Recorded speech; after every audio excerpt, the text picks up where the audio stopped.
কোরআনে কারীমের মধ্যে আল্লাহ পাক পরওয়ারদিগার আলম ওই দিকে ইঙ্গিত করে বলতেছেন আল হাজ্জু আশহুরুম মা'লুমাত।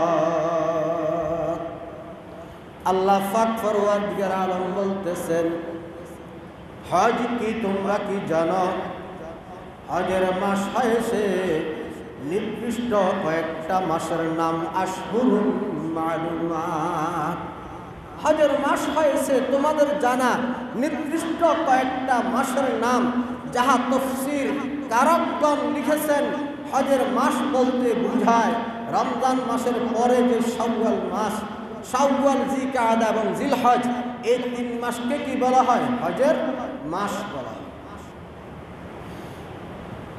যদি কিনা কোনো ব্যক্তি হজ করার ইচ্ছা পোষণ করে তাহলে সে যদি এহরাম বাঁধে, এহরাম বাঁধতে হইলে তাকে ঈদের পর দিন থেকে নিয়ে যে কোনো একদিন সে এহরাম বাঁধতে পারবে।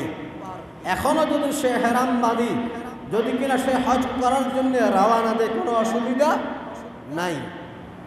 তবে যদি কিনা কেউ ঈদের নামাজের আগের দিন বা রমজান মাসের মাঝখানে যদি এহরাম বাঁধে তাহলে তার হজ হবে না, যেহেতু এটা হজের মাস নয়। এই জন্য আমাদেরকে জানতে হবে হজের মাস বলতে বোঝায় শাওয়াল, জিলকাদা, জিলহজ্জা, এই 3টা মাসের নাম হয়েছে কি? হজের মাস। তাই আল্লাহ পাক বলতেছেন আল হাজ্জু আশহুরুম মা'লুমাত ফামান ফারাদা ফীহিন্নাল হজ্জা ফালা রাফাসা ওয়ালা ফুসুকা ওয়ালা জিদালা ফিল হজ্জ। আল্লাহ পাক পরওয়ারদিগার আলম বলেন হজ হচ্ছে সুনির্দিষ্ট 3টা মাসের নাম।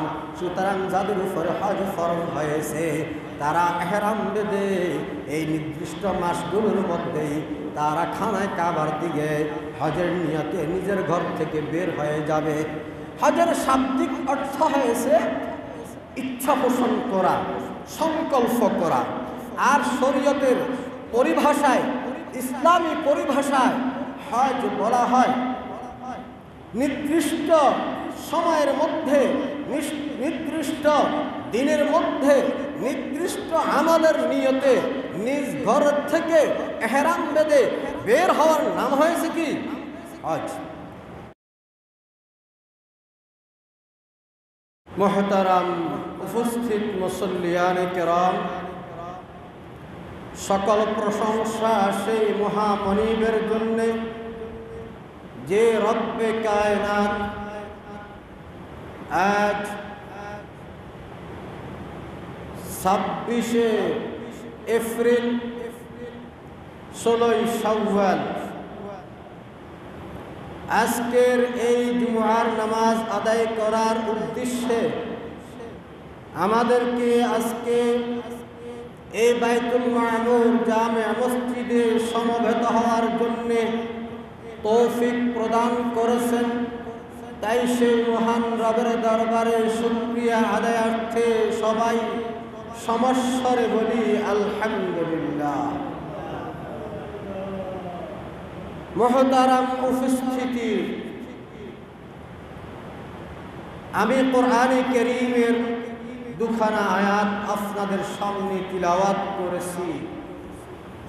পাশাপাশি জনাবে মুহাম্মদুর রাসূল সাল্লাল্লাহু আলাইহি ওয়াসাল্লামের অসংখ্য অগণিত হাদিস সমূহের থেকে 2খানা হাদিসও আপনাদের সামনে পাঠ করেছি। এই আয়াত ও হাদিসকে সামনে রেখে আপনাদের সামনে ইনশাআল্লাহ কিছু দিনই আলোচনা করার খেয়াল রাখছি। মহান রব যেন আমাকে ইখলাসের সাথে আল্লাহকে রাজি করার উদ্দেশ্যে যেন কথা বলার তৌফিক প্রদান করেন। আপনারাও যেন ইখলাসের সাথে এবং আমলের নিয়তে শুনতে পারেন। এই জন্য আমরা আল্লাহর কাছে মনে মনে দোয়া করি, হে রব, তুমি আমাদেরকে ইখলাসের সাথে বলা, ইখলাসের সাথে শোনা, আমলের নিয়তে বলা আমলের নিয়তে শোনার জন্য তৌফিক দান করো। সবাই বলি আমিন। মুহতারাম উপস্থিতি, আমাদের থেকে রমজান মাস বিদায় নিয়েছে। রমজান মাস বিদায় নেওয়ার পরেই আমাদের কাছে যেই আরবি মাস অতিবাহিত হচ্ছে, চলতেছে, সেই মাসকে বলা হয় শাওয়াল মাস। কোরআনে কারীমের মধ্যে আল্লাহ পাক পরওয়ারদিগার আলম ওই দিকে ইঙ্গিত করে বলতেছেন, আল হাজ্জু আশহুরুম মা'লুমাত। আল্লাহ পাক পরওয়ারদিগার আলম বলতেছেন, হজ কি তোমরা কি জানো? হজের মাস হয়েছে নির্দিষ্ট কয়েকটা মাসের নাম আশহুরুম মা'লুমাত। হজের মাস হয়েছে তোমাদের জানা নির্দিষ্ট কয়েকটা মাসের নাম, যাহা তফসির কারকগণ লিখেছেন হজের মাস বলতে বুঝায় রমজান মাসের পরে যে শাওয়াল মাস, শাওয়াল, জিলকাদা এবং জিলহজ, এই 3 মাসকে কি বলা হয়? হজের মাস বলা হয়। যদি কিনা কোনো ব্যক্তি হজ করার ইচ্ছা পোষণ করে, তাহলে সে যদি এহরাম বাঁধে, এহরাম বাঁধতে হইলে তাকে ঈদের পর দিন থেকে নিয়ে যে কোনো একদিন সে এহরাম বাঁধতে পারবে। এখনো যদি সে এহরাম বাঁধি, যদি কিনা সে হজ করার জন্য রওনা দেয়, কোনো অসুবিধা নাই। তবে যদি কিনা কেউ ঈদের নামাজের আগের দিন বা রমজান মাসের মাঝখানে যদি এহরাম বাঁধে, তাহলে তার হজ হবে না, যেহেতু এটা হজের মাস নয়। এই জন্য আমাদেরকে জানতে হবে হজের মাস বলতে বুঝায় শাওয়াল, জিলকাদা, জিলহজ্জা, এই 3টা মাসের নাম হয়েছে কি? হজের মাস। তাই আল্লাহ পাক বলতেছেন, আল হাজ্জু আশহুরুম মা'লুমাত ফামান ফারাদা ফীহিন্নাল হজ্জা ফালা রাফাসা ওয়ালা ফুসুকা ওয়ালা জিদালা ফিল হজ্জ। আল্লাহ পাক পরওয়ারদিগার আলম বলেন, হজ হয়েছে সুনির্দিষ্ট 3টা মাসের নাম। সুতরাং যাদের উপরে হজ ফরজ হয়েছে তারা এহরাম বেঁধে এই নির্দিষ্ট মাসগুলোর মধ্যেই তারা খানায় কাবার দিকে হজের নিয়তে নিজের ঘর থেকে বের হয়ে যাবে। হজের শাব্দিক অর্থ হয়েছে ইচ্ছা পোষণ করা, সংকল্প করা। আর শরীয়তের পরিভাষায়, ইসলামী পরিভাষায় হজ বলা হয় নির্দিষ্ট সময়ের মধ্যে, নির্দিষ্ট দিনের মধ্যে, নির্দিষ্ট আমলের নিয়তে নিজ ঘর থেকে এহরাম বেঁধে বের হওয়ার নাম হয়েছে কি? হজ। কিছু হুকুম আহকাম পালন করবে, নির্দিষ্ট কিছু হুকুম আহকাম পালন করবে, এই নিয়তে হজ, এহরাম বেঁধে বের হওয়ার নাম হয়েছে কি? হজ। তো এখন হজ বলা হয় তাকে। আল্লামা মুসলিমে রুমি তার একটা শায়রি বলতে বলতেছেন, হজে জিয়ারত করদানে খানা বুয়াতে, হজে জিয়ারত করদানে খানা বুয়াতে, হজ রব্বুল বাইতে মুরদানা বুয়াত। আল্লামা মুসলিমে রুমি রহমতুল্লাহ আলাইহি বলতেছেন, হজ কাকে বলে তোমরা কি জানো? হজ তো হয়েছে খানায় কাবার জিয়ারত করা। হজ তো হইল কি? রব্বুল বাইতুল আতিক, বাইতে আতিকের জিয়ারত করা। বাইতুল আতিক অর্থাৎ খানায় কাবার প্রদক্ষিণ করার নাম হয়েছে কি? হজ। এবং এটা হয়েছে বাহাদুরি, এটা হয়েছে প্রকৃত মুসলমানের কি নিদর্শন বা নমুনা। এই জন্য যারা নাকি প্রকৃত মুসলমান, তারা যখন নাকি তাদের উপরে হজ ফরজ হয়, হজ ফরজ হওয়ার সাথে সাথে তারা আর দেরি করে না। তারা দেরি না করে তারা এহরাম বেঁধে নিজের ঘর থেকে হজ করার জন্য বের হয়ে যায় সেই খানায় কাবা বাইতুল্লাহর জিয়ারতের উদ্দেশ্যে। এই জন্য রব্বুল আলামিন পরওয়ারদিগার আলম সেই বাইতুল্লাহর কথা আল্লাহ পাক পরওয়ারদিগার আলম তার কোরআনে কারীমের মধ্যে ইরশাদ করতেছেন, ইন্না আউওয়ালা বাইতিন উযিআ وُزِعَ لِلنَّاسِ لَلَّذِي بِبَكَّةَ مُبَارَكًا وَهُدًى لِّلْعَالَمِينَ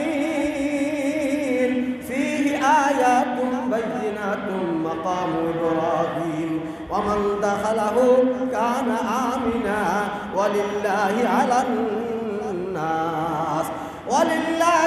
عَلَى النَّاسِ حِجُّ الْبَيْتِ مَنِ اسْتَطَاعَ إِلَيْهِ سَبِيلًا وَمَن كَفَرَ فَإِنَّ اللَّهَ غَنِيٌّ عَنِ الْعَالَمِينَ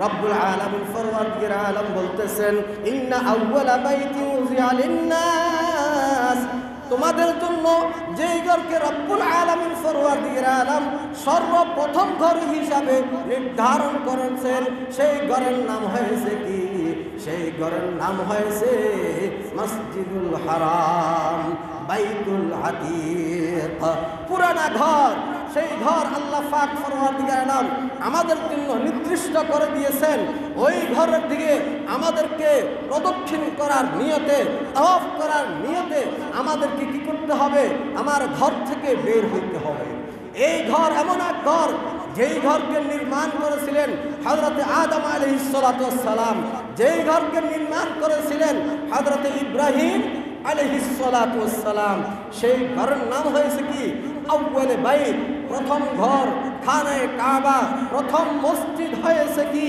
এই বাইতুল্লাহ শরীফ এই বাইতুল্লাহ শরীফের দিকে যদি কিনা কেউ তাকায় শুধুমাত্র তাকায় তাহলে আল্লাহ পাক ফরওয়ারদিগার আলম শুধুমাত্র নজর করার কারণে তাকানোর কারণে আল্লাহ পাক তার সমস্ত গুনাহকে মাফ করে দিবেন সুবহানাল্লাহ ওই ঘরের নাম হয়েছে কি মসজিদুল হারাম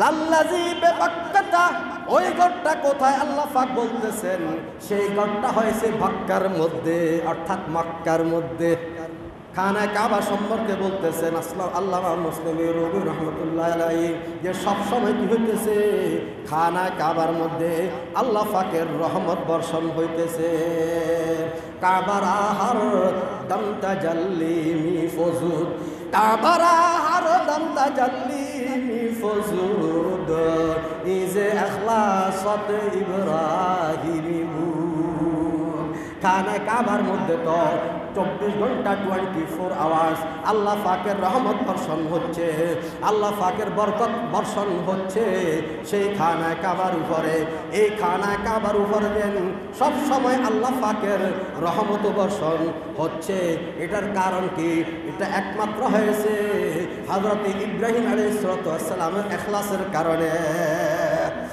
ইব্রাহিম আলাইহিস সালামের ইখলাসের কারণে সেখানে আল্লাহ পাকের রহমত বর্ষণ হচ্ছে এই জন্যই ওই খানায়ে কাবাকে তাওয়াফ করার জন্য এই খানায়ে কাবার প্রদক্ষিণের জন্য কোনো ব্যক্তি যদি কিনা ইখলাসের সাথে নিজের ঘর থেকে বের হয়ে যায় তাহলে আল্লাহ পাক ফরওয়ারদিগার আলম যেহেতু সে ইখলাসের সাথে আল্লাহর ঘর তাওয়াফ করার জন্য যায় ইখলাসের সাথে আল্লাহর ঘরের দিকে সে কি মুসাফির হয় সফর করেন এই জন্য আল্লাহ রাসূল বলতেছেন যদি কিনা মান হাজ্জা লিল্লাহ ওয়া লাম ইয়ারফুস ওয়া লাম ইয়াফসুক রাজা কায়াউমিন ওয়ালাদাতুহু উম্মুহু আকায়ে নামদার তাজদার মদিনা সরকারে দো জাহান জনাবে মুহাম্মদুর রাসূল সাল্লাল্লাহু আলাইহি ওয়াসাল্লাম এই উম্মতে মুহাম্মদীকে লক্ষ্য করে বলতেছেন যদি কিনা তোমরা কি করো হজ করার জন্য যাও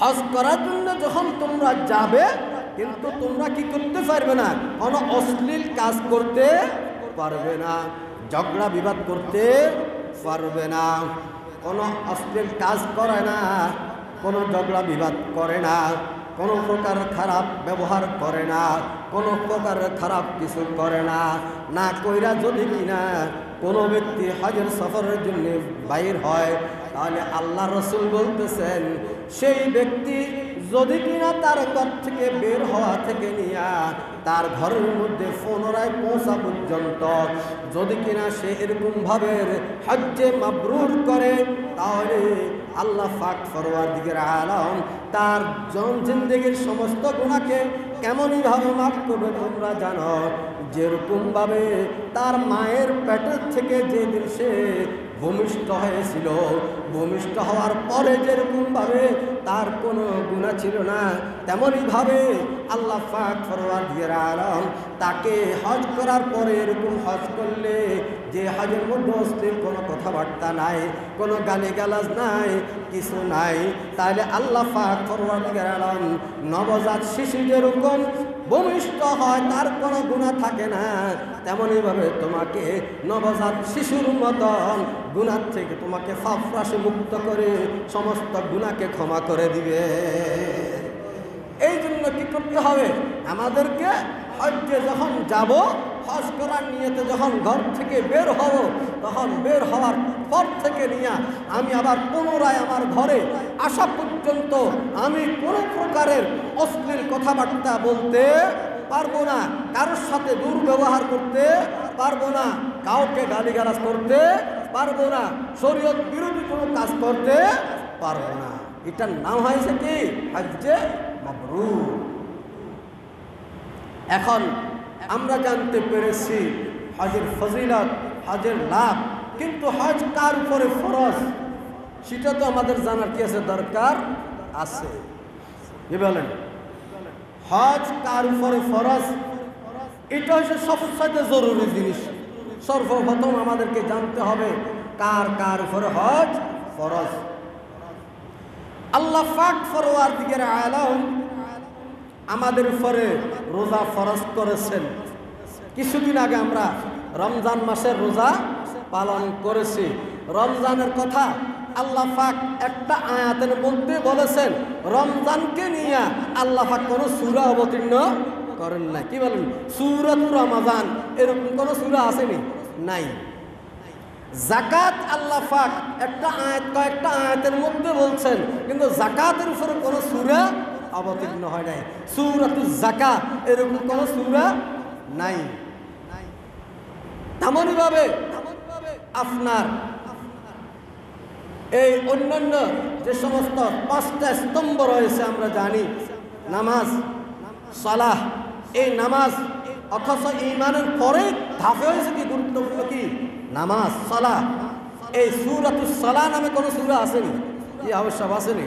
সূরাতুস সালাহ নামাজের সূরা, এরকম নির্দিষ্ট কোনো সূরা আল্লাহ পাক অবতীর্ণ করেন নাই। কিন্তু হজের উপরে আল্লাহ পাক নির্দিষ্ট একটা সূরাই অবতীর্ণ করেছেন, সূরাতুল হজ। 17 পারার মধ্যে আল্লাহ পাক সূরা হজ নামে একটা আয়াত অবতীর্ণ করেছেন। বিক্ষিপ্ত আকারে আর অন্যান্য আয়াত তো আছেই। তাহলে এটার দ্বারাই মুফাসসিরিনে কেরাম বলেন, এটার দ্বারাই আল্লাহ পাক এটাই বুঝাইতে চাইছেন যে তোমাদের যে 5টা রুকন রয়েছে, সমস্ত রুকনগুলোর মধ্যে সবচাইতে বেশি গুরুত্বপূর্ণ রুকন হয়েছে কি? হজ করা। হজের মধ্যে আধ্যাত্মিক, শারীরিক, এমনকি আপনার সেই সবগুলা যতগুলো আপনার নামাজ, রোজা, যাকাত, এগুলোর মধ্যে আর্থিক, শারীরিক এবং দৈহিক যত রঙের ইবাদত রয়েছে, সমস্ত ইবাদতগুলো পাওয়া যায় কিসের মধ্যে? হজের মধ্যে। কিন্তু হজের মধ্যে যেরকম পাওয়া যায় সবগুলো এরকম নামাজের মধ্যে পাওয়া যান না, রোজার মধ্যে পাওয়া যান না, যাকাতের মধ্যে পাওয়া যান না, কিন্তু হজের মধ্যে সবগুলোই কি পাওয়া যাচ্ছে। যার কারণে হজের গুরুত্ব, হজের কিমত অপরিসীম। এখন আমাদেরকে জানতে হবে হজ কার উপরে ফরজ। আমরা জানি যাকাত ফরজ হয়েছে কার উপরে? যার কাছে মাল আছে, মাল, তার উপরে যাকাত কি ফরজ। মনোযোগ দিয়ে শুনেন। তদরূপ ভাবে হজ যার কাছে মাল আছে তার উপরে কি ফরজ। এখন পার্থক্য কোথায়? যাকাত ফরজ হয়েছে যার কাছে মাল আছে, তার উপরে যাকাত ফরজ।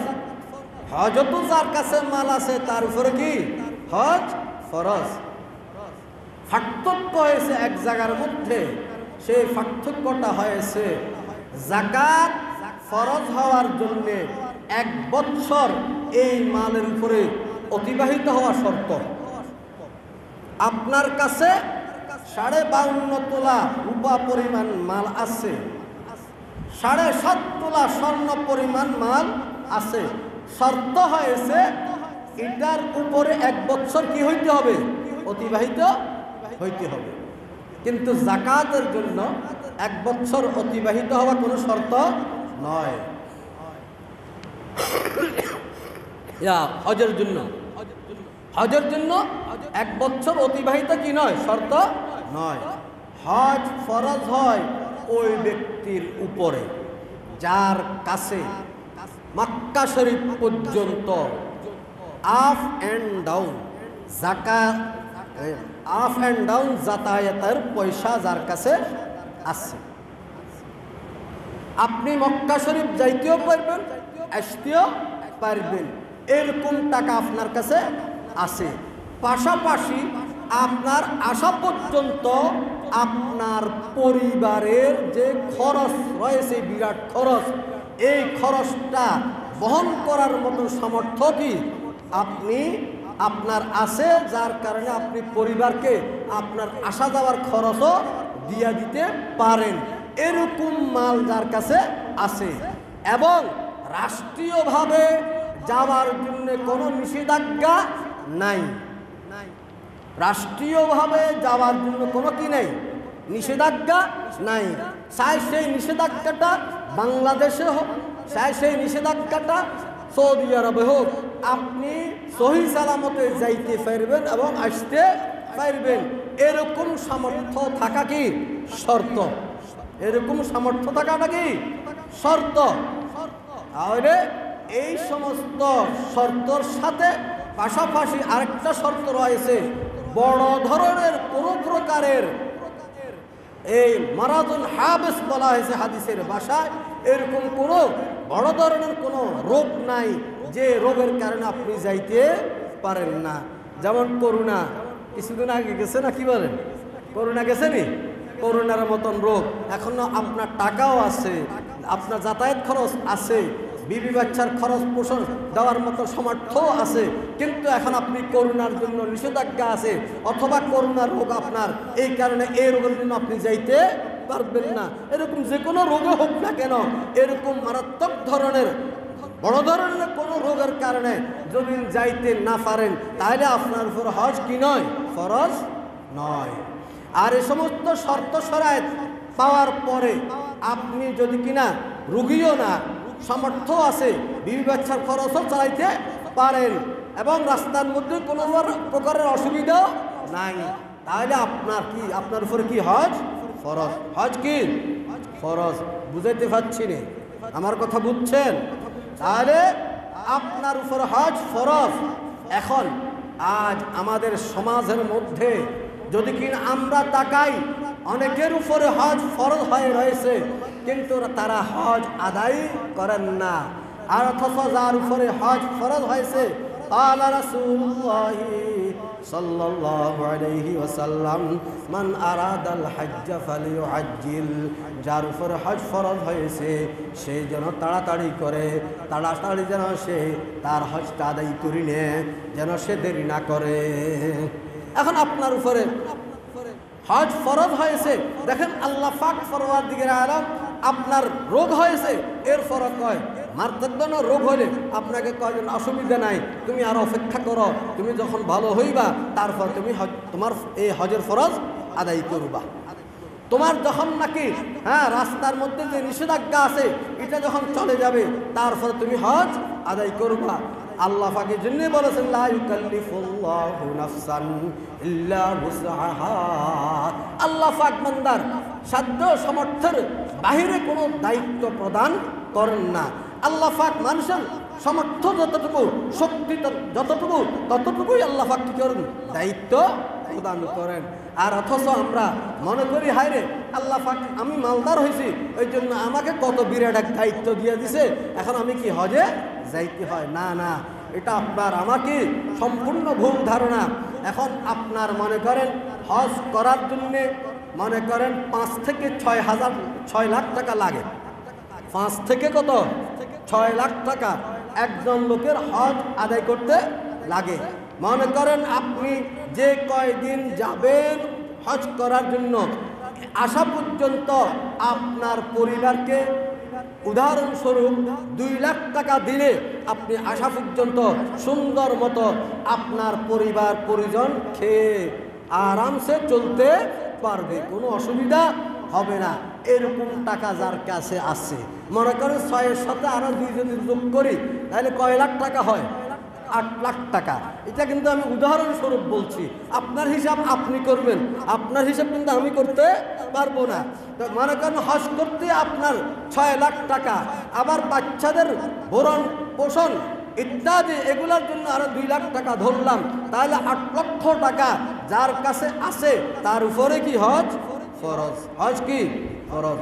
এখন কয় হুজুর আমার কাছে টাকা আছে বটে, আমার ছেলেটা অবিবাহিত, আমার মেয়েটা অবিবাহিত, আমার মেয়েকে বিবাহ দিতে হবে, আমার ছেলেকে বিবাহ করাইতে হবে, আমার 1 খণ্ড জমিন রয়েছে, ওই জমিন খণ্ডটা আমার অতি প্রয়োজনীয়, অনেক জরুরি, এই জন্য আমি ওই জমিন খণ্ডটা যেহেতু আমার ভাইয়ে বিক্রি করতেছে, আমার আত্মীয় বিক্রি করতেছে, এই জন্য ওই জমিন খণ্ডটা আমাকেই নিতে হবে।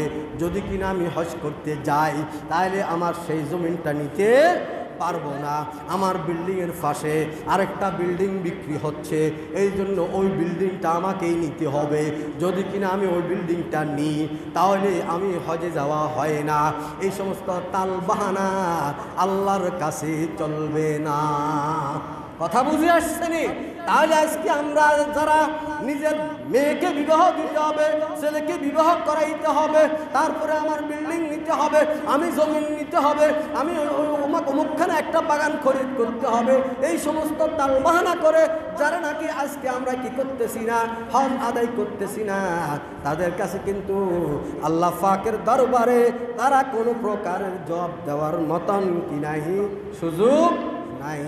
যার কারণে হযরতে আবু হুরায়রা, হযরতে আবু উমামা রাদিয়াল্লাহু তাআলা আনহু একখানা হাদিস, ক্বালা রাসূলুল্লাহ সাল্লাল্লাহু আলাইহি ওয়াসাল্লাম, মান লাম ইয়ামনাহু মিনাল হজ্জ হাজাতুন যাহিরা আও সুলতানুন জায়ের আও মারাদুন হাবিস ফামাতা ওয়া লাম ইয়াহুজ্জা ফালইয়ামুত ইনশাআ ইয়াহুদিয়্যা ওয়া ইনশাআ নাসরানিয়্যা আও কামা ক্বালার রাসূল আলাইহিস সালাতু ওয়াস সালাম। এই জন্য হযরত আবু উমামা রাদিয়াল্লাহু তাআলা আনহু তিনি হাদিস বর্ণনা করেন, তিনি বলেন জনাবে মুহাম্মদুর রাসূল সাল্লাল্লাহু আলাইহি ওয়াসাল্লাম ইরশাদ করেছেন যে আল্লাহ পাক পরওয়ারদিগার আলম হজ যাদের উপরে ফরজ করেছে, ফরজ করার পরে যদি কিনা তাকে এই হজের বাধা দেওয়ার মতন কোনো প্রকারের প্রকাশ্য কোনো জরুরত পেশ না আসে, এরপরও সে কী করে নাই, হজ করে নাই, অথবা কোনো রাষ্ট্রীয়ভাবে কোনো নিষেধাজ্ঞা তার উপরে না আসে, অথবা এমন কোনো রোগ যে রোগের কারণে সে হজে যাইতে পারে না, এরকম কোনো রোগ যদি তার না হয়, তাহলে এরপরে হজ না করে যদি কিনা সেই ব্যক্তি মারা যায়, হজ ফরজ হয়েছে, হজ ফরজ হওয়ার পরে তালবাহানা করে সে হজে যায় নাই, মেয়েকে বিবাহ দিতে হবে, ছেলেকে বিবাহ করাইতে হবে ইত্যাদি ইত্যাদি, এই ধরনের ওজোর আপত্তি সামনে পেশ করে সে কি করে নাই, হজ করে নাই। যে ব্যক্তি এরকম তালবাহানা করে হজ আদায় করে নাই, এরপর সে মারা গিয়েছে, ফালিয়ামুত ইনশা ইয়াহুদিয়া ওয়া ইনশা নাসরানিয়া। আকা নামদার তাজদার মদিনা সরকার দো জাহান জনাবে মুহাম্মদুর রাসূল সাল্লাল্লাহু আলাইহি ওয়াসাল্লাম দক্ষ কণ্ঠে তিনি আহ্বান করে বলতেছেন, এরে আমার উম্মতেরা তোরা জানিয়ে রাখ, এই মুসলমানেরা তোমরা জানিয়ে রাখো, যাদের উপর নাকি হজ ফরজ হয়েছিল, হজ ফরজ হওয়ার পরেও তারপরও তুমি কি করে নাই, বিভিন্ন তালবাহানা করে তুমি কি করে নাই, তুমি হজ আদায় করো নাই, তাহলে তুমি জানিয়ে রাখো ইনশা ইয়াহুদিয়া ওয়া ইনশা নাসরানিয়া, তুমি যদি কিনা মারা যাও তোমার মরণটা চাই ইহুদি হিসাবে হোক, চাই নাসরানি হিসাবে হোক, চাই খ্রিস্টান হিসাবে হোক, অর্থাৎ ওই ব্যক্তি যদি মারা যায় হজ করণ ছাড়া, তাহলে সেই ব্যক্তি মুসলমান হিসাবে মৃত্যুবরণ করতে পারবে না। হালাকে অথচ রাহমাতাল লিল আলামিন হুজুরে পাক সাল্লাল্লাহু আলাইহি সাল্লাম উম্মতের জন্য কত দরদি রাসূল, উম্মতের জন্য কত দরদ মাখা নিয়ে কথাবার্তা বলেন। এরপরে এই জায়গার মধ্যে আসি বলতেছেন, যদি কিনা কোনো ব্যক্তি হজ করণ ছাড়া মারা যায়, তাহলে সে চাই ইহুদি হয়ে মরক, চাই খ্রিস্টান হয়ে মরক, আমি রাসূল তার সম্বন্ধে জানি না।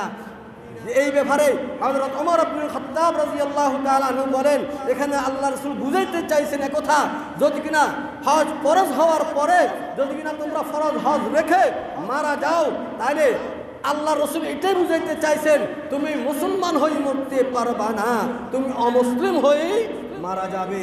এখন তোমার এই মরণটা তুমি ইহুদি হিসেবে মরতে পারো, তুমি খ্রিস্টান হিসেবে মরতে পারো, তুমি বৌদ্ধ হিসেবে মরতে পারো, তুমি হিন্দু হিসেবে মরতে পারো, কিন্তু তোমার স্থান মুসলমানের গণ্ডির মধ্যে নাই, অর্থাৎ তুমি মুসলমান থেকে খারেজ হয়ে যাবে। এই জন্য ভাইয়েরা আমার, বন্ধুরা আমার, আজকে যেন আমরা এর টাকার লোভের মধ্যে পড়ে, এই 5-10 লাখ টাকার লোভের মধ্যে পড়ে আজকে আমরা হজ আদায় করি না। অথচ এরকম অনেক লোক রয়েছেন এখানে, যে আপনার কাছে যদি এরকম জমিন থাকে যে আপনি আপনার বাচ্চাদের ভরণ পোষণ সমাধান করার পরে আপনার কাছে যদি কিনা এরকম জমিন থাকে, যেমন মনে করেন 10 ঘন্টা জমিন আপনার কাছে আছে, তাহলে আপনার উপর হজ কি হয়েছে? ফরজ হয়েছে। কিন্তু অথচ আপনি কি করতেছেন না? হজ আদায় করতেছেন না। আপনি মনে করেন এটাই ঘর বাড়ি, মেয়েকে বিবাহ দেওয়া, ছেলেকে বিবাহ করানো ইত্যাদি ইত্যাদি যত জরুরত রয়েছে, সমস্ত জরুরত পূরণ হওয়ার পরে না আমার উপর কি হজ ফরজ? না না না। এই জন্য আল্লাহ রাসূল বলছেন, মান আরাদাল হাজ্জা ফালইউআজ্জিল, যার উপরে হজ ফরজ হয়েছে তুমি তাড়াতাড়ি কি করো? হজ আদায় করে নাও।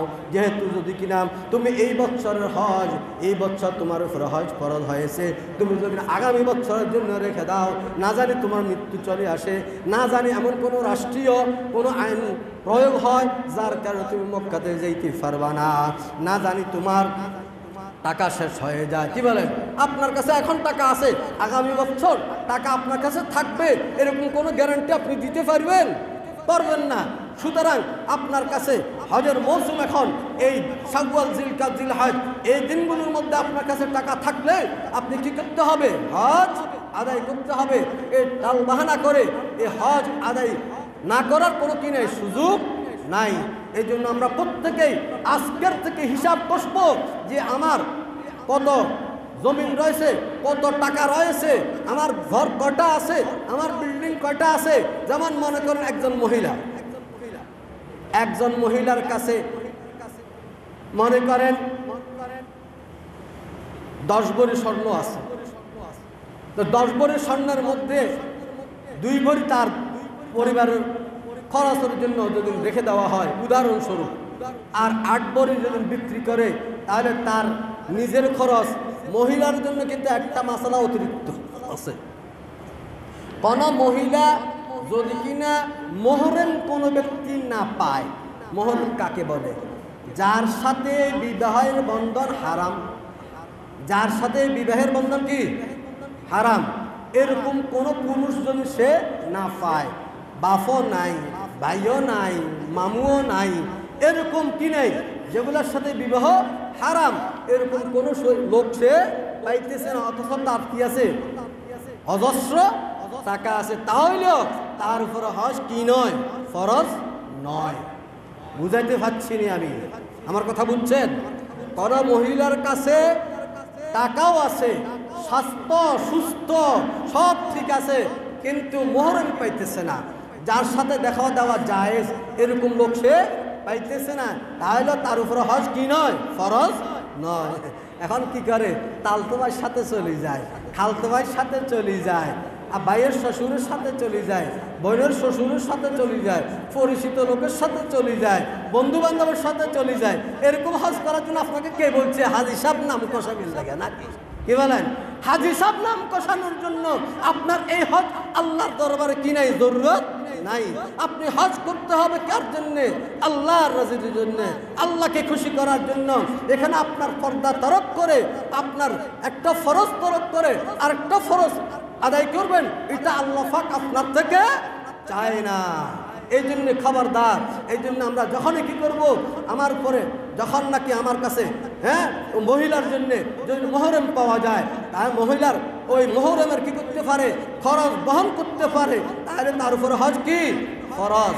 এছাড়াও আরও বিস্তারিত অনেক কথা রয়েছে, সবগুলো তো এখানে মনে করেন সংক্ষিপ্ত সময়ের মধ্যে বলা কি নয়, সম্ভব নয়।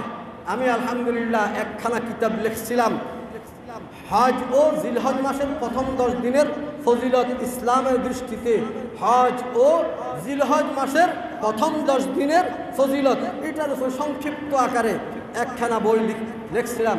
ওটার মধ্যেও আপনারা ইচ্ছা করলে যাদের প্রয়োজন তারা ওটা তালাশ করে যদি পান, যেহেতু অনেক আগে লেখা হয়েছে, এখন আছে না আছে মার্কেটে জানি না, তাহলে আপনারা ওটা দেখতে পারেন। এছাড়াও হজের অনেক কিতাব রয়েছে, এর থেকেও আরও সহজ হয়েছে। আপনি গুগলের মধ্যে চার্জ দেন যে ইসলামের দৃষ্টিতে হজ, তাহলে আপনি কি গুগলের মধ্যে পেয়ে যাবেন। এবং হজ করার জন্যে আপনার মাসলা মাসাইল জানা ছাড়া অনেকে হজ করার জন্য দৌড় দেয়। ও ভাই তুমি হজ করছো, সবগুলো রোকন ঠিকমতো আদায় হয়েছে। আরে ভাই কি কো, সবগুলো আদায় করছি, শুধুমাত্র তাওয়াফে জিয়ারত যেটা রয়েছে, এটা যেহেতু এখন আসার সময় তাড়াতাড়ি করে চলে আসছি। কি বলেন, এই ব্যক্তির হজ হবে নি? তাওয়াফে জিয়ারত কারে কো, ওইটাও তো বুঝতে হবে। হজের মধ্যে 3টা জিনিস মেইন ফরজ। 1 নম্বর হয়েছে মিকাতের থেকে এহরাম অবস্থায় এহরাম বেঁধে তারপরে খানা কাবার দিকে যাওয়া। 2 নম্বর হয়েছে আপনার ওই যে আপনার এই ওকুফে আরাফা, আরাফার ময়দানের মধ্যে কিছুক্ষণ সময় অবস্থান করা, এটা ফরজ। এবং 3 নম্বর হয়েছে 10 তারিখ শবে সাদেকের পর থেকে নিয়ে 12 তারিখ সূর্য অস্তের পূর্ব মুহূর্ত পর্যন্ত এই সময়ের মধ্যে তাওয়াফে জিয়ারত করা, এটা কি ফরজ। এখন মনে করেন 12 তারিখে মিনা কঙ্কর মারছে, সব কিছু করে ফেলেছে, কার দূর আর তাওয়াফে জিয়ারত থাক, একথাকে কি করছেন, চলে আসছেন। আপনার হজ হবে হবে না। এই শুধুমাত্র আপনি কি করছেন, আপ অ্যান্ড ডাউন করেছেন, আপনি কি করেছেন, আমোদ প্রমোদ করেছেন, আপনার লাভের বেলায় কোনো কিছুই হয়নি। এই জন্য ভাইয়েরা আমার, বন্ধুরা আমরা প্রত্যেকে কি করব, খালেস নিয়তে, যেরকম হযরত ইব্রাহিম আলাইহিস সালাতু ওয়াস সালাম কি করেছেন, উনি খালেস নিয়তে আল্লাহ পাকের ঘর নির্মাণ করেছেন, তাওয়াফ করেছেন, সব কিছু আদায় করেছেন। তেমনইভাবে আমরাও কি করব, আল্লাহকে রাজি করার জন্যে, আল্লাহ সন্তুষ্টি অর্জনের জন্য আমরা কি করব, হজ করব। এছাড়া আল্লাহ পাক বলতেছেন ওয়াত্তাখিযু মিন মাকামি ইব্রাহিমা মুসাল্লা, যখন নাকি তোমরা হজ করতে যাবে তখন তোমরা সেখানে একটা আল্লাহ পাকের অলৌকিক একটা জিনিস তোমরা পাইবা। হযরত ইব্রাহিম আলাইহিস সালাতু ওয়াস সালাম ওই খানায় কাবাকে যে পাথরের হয়ে দাঁড়াইয়া তিনি কি করেছিলেন, ওই খানায় কাবা নির্মাণ করেছিলেন, তার নাম হয়েছে কি মাকাম ইব্রাহিম। এখন এই মাকাম ইব্রাহিম যেটা, এটা আপনার দেখবেন সেখানে আপনার খানায় কাবার সামনে দিয়ে, অর্থাৎ হাজরে আসওয়াদের প্রায় পাশাপাশি এখানে কি করেছেন, গ্লাস দিয়ে এটার মধ্যে ওই পাথরের মধ্যে হযরত ইব্রাহিম আলাইহিস সালামের পাও দাবাইয়া রয়েছে, ওইটাকে গ্লাস দিয়ে কি করেছেন, ওখানে ঘিরত করে রাখছেন। প্রত্যেকে ওখানে গেলে কি ওটা চাওয়ার জন্য কি করে, হুজুম করে, আপনার চাওয়ার জন্য অনেক কি করে, ওখানে আপনার জামিলা করে, কিন্তু এই জামিলার কোনো প্রয়োজন নাই, চাওয়ার কথা নাই। তবে ওই মাকাম ইব্রাহিমে যখন আপনার তাওয়াফ ইত্যাদি সব কিছু শেষ হয়ে যাবে, এই মাকাম ইব্রাহিমের সামনে 2 রাকাত নামাজ আদায় করা ওয়াজিব। এই 2 রাকাত নামাজ আপনারা পাঠ করবেন এই মাকাম ইব্রাহিমের সামনে। যদি সামনে স্থান না থাকে অন্য জায়গায় পড়লেও কি হয়ে যাবে, আদায় হয়ে যাবে, কোনো অসুবিধা নাই। যদি মাকাম ইব্রাহিমের সামনে পড়তে পারেন তাহলে কি উত্তম, জায়গা থাকলে, না জায়গা থাকলেও আপনার আবেগ আল্লাহ পাক জানেন। এর জন্য আপনি কি করবেন, অন্যখানে যাই কি করবেন, আপনি এই 2 রাকাত নামাজ অবশ্যই আদায় করতে হবে। অনেকে মনে করে যদি কিনা আমি কি করি, এখন এই উমরা করি হজ করি তাহলে তো আমার পয়সা শেষ হয়ে যাবে।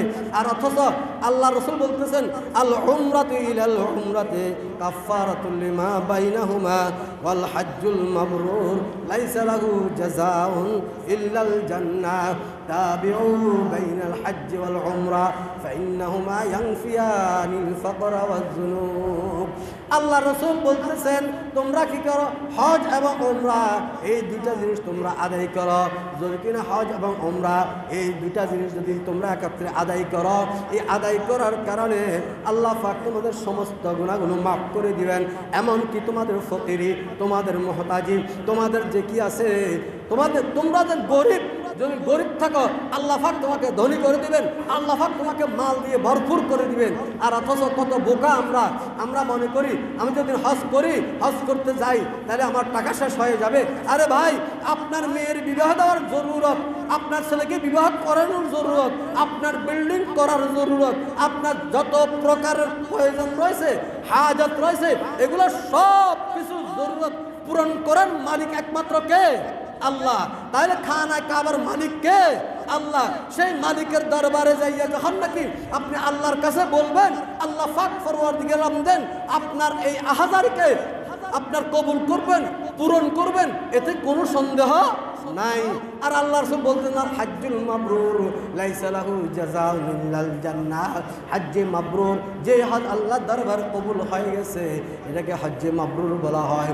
এই হজ্জে মাবরুরের জন্য আল্লাহর কাছে কোনো বেশি কিছু নাই, একমাত্র আল্লাহর কাছে তোমাকে যে পুরস্কারে পুরস্কৃত করবেন, আল্লাহ পাক তোমাকে জান্নাত দিয়ে বেহেশত দিয়া আল্লাহ পাক পুরস্কৃত করবেন।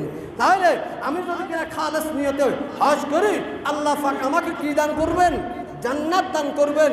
এই জন্য আল্লাহ পাক কোরআনের মধ্যে বলতেছেন ইন্নাস সাফা ওয়াল মারওয়াতা মিন শাআইরিল্লাহ ফামান হাজ্জাল বাইতা আও ইতামারা ফালা জুনাহা আলাইহি আন ইয়াতাওয়াফা বিহিমা। যদি কিনা কোনো ব্যক্তি সাফার মারওয়ার মধ্যে দৌড়াদৌড়ি করে এবং হজ আর উমরা করে, এগুলার কারণে আল্লাহ পাক তার জীবনের যাবতীয় যত গুনাহ রয়েছে সমস্ত গুনাহগুলো আল্লাহ পাক মাফ করে দিবেন। সুবহানাল্লাহ। এই জন্য ভাইয়েরা, আমার আজকে যাদের উপরে হজ ফরজ হয়েছে, মেহরবানি করে আপনার জমিন কতটুকু রয়েছে, আপনার টাকা কতটুকু রয়েছে, আপনার স্বর্ণ মুদ্রা কতটুকু রয়েছে, এগুলো আপনি নিজে হিসাব করেন ঘরের মধ্যে যাইয়া। হজ ফরজ হলে খবরদার ইহুদি হয়ে মরবেন না, খ্রিস্টান হয়ে মরবেন না, এক নম্বর বিজাতি হয়ে মরবেন না, মুসলমান হয়ে মারা যাওয়ার জন্য প্রত্যেকে আমরা চেষ্টা করি। আল্লাহ পাক আমাদের সবাইকে এগুলোর উপরে আমল করার তৌফিক প্রদান করেন। তবে এটা আমি আবারও বলতেছি যে হজ যেন আমরা করতে যাব, হজ করতে যাওয়ার আগে অভিজ্ঞ লোকের সাথে যাওয়া সবচেয়ে উত্তম। কোনো আলেমের সাথে যাইবেন, আর অথবা যারা একবার হজ করেছে পুরান লোকের সাথে যাওয়ার চেষ্টা করবেন। আমি যে কিতাবটা লিখেছিলাম ইসলামের দৃষ্টিতে হজ, তো যখন নাকি আমার এক উস্তাদ, আল্লাহ পাক ওনাকে জান্নাতুল ফেরদাউস নসিব করো, ওনার নাম হয়েছে আব্দুল আজিজ লাকসামের হুজুর বলতেন রহমতুল্লাহ আলাইহি, মুফতি আব্দুল আজিজ লাকসামের হুজুর সরসরি মাদ্রাসার মুফতি ছিলেন। ওনাকে যখন নাকি আমি একটা অভিমত দেওয়ার জন্য নিয়েছিলাম, উনি ওটাকে আরবিতে একটা অভিমত দিয়েছেন। আমিও একবার হুবহু উনি যেভাবে লিখছেন আরবিতে ওভাবে ছাপাই দিয়েছি, শুধু সারাংশটা আমি অনুবাদ করে দিয়েছি। তো উনি আমাকে বলছিলেন যে আপনি যদি কিনা একটু হজ করি লিখতেন তাহলে ভালো হইতো আর কি। ওই সময় আমি তো হজ করিনি। হজ করার আগে আমি কি করছি, বই লিখছি। তো এই জন্য আপনি প্র্যাকটিক্যাল হজ করা আর এমনি লেখা পার্থক্য আছে। এই জন্য আমি আপনাদেরকে অনুরোধ করব, অভিজ্ঞ লোকের সাথে হজ করার জন্য যাবেন, আলেমদের সাথে হজ করার জন্য যাইবেন, তাহলে ইনশাল্লাহ আপনি ভুল ভ্রান্তি ইত্যাদি থেকে কি বেঁচে থাকতে পারবেন। হজ্জে মাবরুরের আরেকটা সংজ্ঞা বলে আমি শেষ করে দিতেছি। হজ্জে মাবরুর হলো আপনি যখন হজ করতে গেছেন, হজ করে আসার পরে যদি আপনার মধ্যে পরিবর্তন ঘটে, আগে গালি দিতেন এখন গালি দেন না, আগে মানুষকে ধোকা দিতেন এখন ধোকা দেন না, আগে মানুষের সাথে প্রতারণা করতেন এখন প্রতারণা করেন না, আগে মনে করেন 5 ওয়াক্ত নামাজ ঠিকমতো পড়তেন না এখন ঠিকমতো 5 ওয়াক্ত নামাজ আদায় করেন, ইত্যাদি ইত্যাদি। এই ধরনের পরিবর্তন যখন আপনার কাছে এসে যাবে তাহলে বুঝবেন আপনার হজ আল্লাহর দরবারে 100% কবুল হয়ে গেছে ইনশাআল্লাহ। আল্লাহ পাক পরওয়ারদিগার আলম আমাদের সবাইকে হজ্জে মাবরুর তথা এই আপনার মকবুল হজ করার আল্লাহ পাক আমাদেরকে তৌফিক দান করেন। এগুলোর মধ্যে ব্যাখ্যা বিশ্লেষণ সহকারে বলতে গেলে অনেক কথাই রয়ে গেছে। এই জন্য আমরা প্রত্যেকে বই পুস্তক দেখে দেখে জানার চেষ্টা করব। অন্য সময় আরও সময় আছে, আমরা ইনশাআল্লাহ বলার চেষ্টা করব। আল্লাহ পাক পরওয়ারদিগার আলম আমাদের সবাইকে আমল করার তৌফিক দান করেন। এবং এই হজের দাওয়াত যাদের কাছে যাবে আমি অনুরোধ করব, আমরা প্রত্যেকে কি করব, এটা যেহেতু এখন রেকর্ড হইতেছে এই জন্য আমরা প্রত্যেকে রেকর্ডটারে আপনার শেয়ার করে দিব। শেয়ার করে দিলে আপনার লাভ হবে এটা, আপনি যদি কিনা হজ করতে নাও পারেন, এই শেয়ার করার কারণে এই শেয়ার পাইয়া এই ওয়াজ পাইয়া যদি কিনা কোনো ব্যক্তি হজ করে তাহলে তার হজের সবটা আপনি নিজে পাইয়া যাবেন ইনশাআল্লাহ। কোনো সন্দেহ আসেনি, কোনো সন্দেহ নাই। দলিল দিয়ে বলতে গেলে আরও অনেক কথা আছে। যাই হোক, ওয়া আখিরু দাওয়ানা আলহামদুলিল্লাহি রাব্বিল আলামিন।